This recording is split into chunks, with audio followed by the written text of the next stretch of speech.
wabarakatuh. Perkenalkan, nama saya Rania Fitri Fajrila, mahasiswa PGSD semester 7 dengan nomor NIM 85740864. Kali ini saya akan mempraktekkan modul 8 mengenai listrik dan magnet. Kegiatan praktek 1 yaitu mengenai arus listrik dan muatan listrik.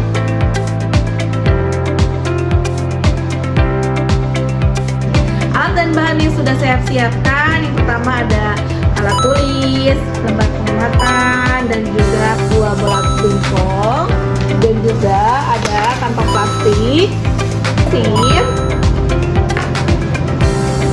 benang nilon, benang wol putih, selotip, dan juga potongan kertas.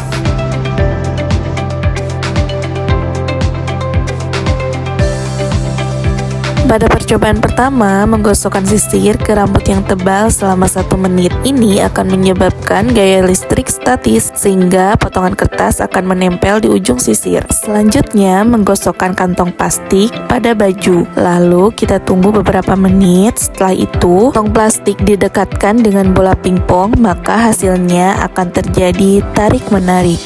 Selanjutnya, menggosokkan kantong plastik dengan kantong plastik pada bola pingpong, lalu tunggu selama 1 menit, maka hasilnya akan saling tolak-menolak.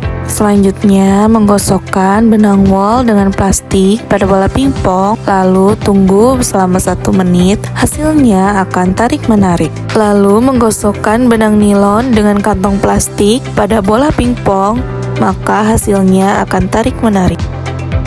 Langkah selanjutnya, menggosokkan benang nilon dengan benang nilon pada bola pingpong, maka hasilnya akan saling tolak-menolak. Selanjutnya, menggosokkan benang wol dengan benang wol pada bola pingpong, maka hasilnya akan saling tolak-menolak. Setelah selesai pada percobaan praktik ini, dilanjutkan pada praktik selanjutnya mengenai arus tegangan listrik. Alat dan bahan yang sudah saya siapkan diantaranya ada 2 buah baterai, dudukan baterai, kabel listrik, saklar, 2 buah unit lampu bohlam kecil, serta papan kayu kecil sebagai alas rangkaian arus tegangan listrik. Alat dan bahan yang dibutuhkan selanjutnya ada pensil, serta ada garam dan air mineral, lalu ada besi. Selanjutnya ada kabel tembaga kecil, penghapus karet,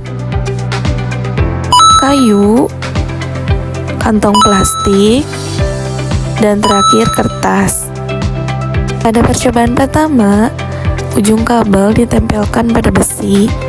Besi dapat menghasilkan konduktor, lalu menghantarkan arus listrik sehingga lampu dapat menyala.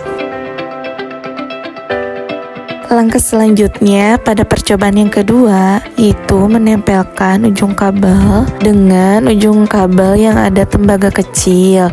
Ini akan menghasilkan konduktor dan menghantarkan arus listrik sehingga lampu dapat menyala. Percobaan selanjutnya menempelkan ujung kabel pada penghapus karet. Penghapus karet akan menghasilkan isolator dan tidak dapat mengantarkan arus listrik sehingga lampu tidak dapat menyala. Langkah selanjutnya menempelkan ujung kabel pada serpihan kayu kecil. Kayu menghasilkan isolator sehingga tidak dapat mengantarkan arus listrik dan lampu tidak akan menyala. Selanjutnya menempelkan pada grafit pensil. Ini akan menghasilkan konduktor sehingga lampu dapat menyala. Selanjutnya menempelkan ujung kabel dengan kertas. Kertas menghasilkan isolator sehingga tidak dapat menghantarkan arus listrik dan lampu tidak akan menyala. Langkah selanjutnya menempelkan ujung kabel pada plastik. Plastik menghasilkan isolator sehingga lampu tidak dapat menyala. Langkah selanjutnya menempelkan ujung kabel pada air mineral. Air tidak dapat menghantarkan arus listrik sehingga lampu tidak dapat menyala. Selanjutnya, menempelkan ujung kabel pada air garam. Air garam dapat menghasilkan konduktor serta menghantarkan arus listrik sehingga lampu dapat menyala. Selanjutnya, menempelkan ujung kabel pada sendok stainless. Sendok dapat menghasilkan konduktor sehingga menghantarkan arus listrik dan lampu dapat menyala. Uji coba yang terakhir mengarahkan baterai dengan arah kutub positif dan positif serta negatif dan negatif sehingga tidak dapat menghantarkan arus listrik dan lampu tidak dapat menyala. Ini adalah cara yang salah dalam mengarahkan arus tegangan listrik. Uji coba pada kegiatan praktik ini telah selesai, maka dapat disimpulkan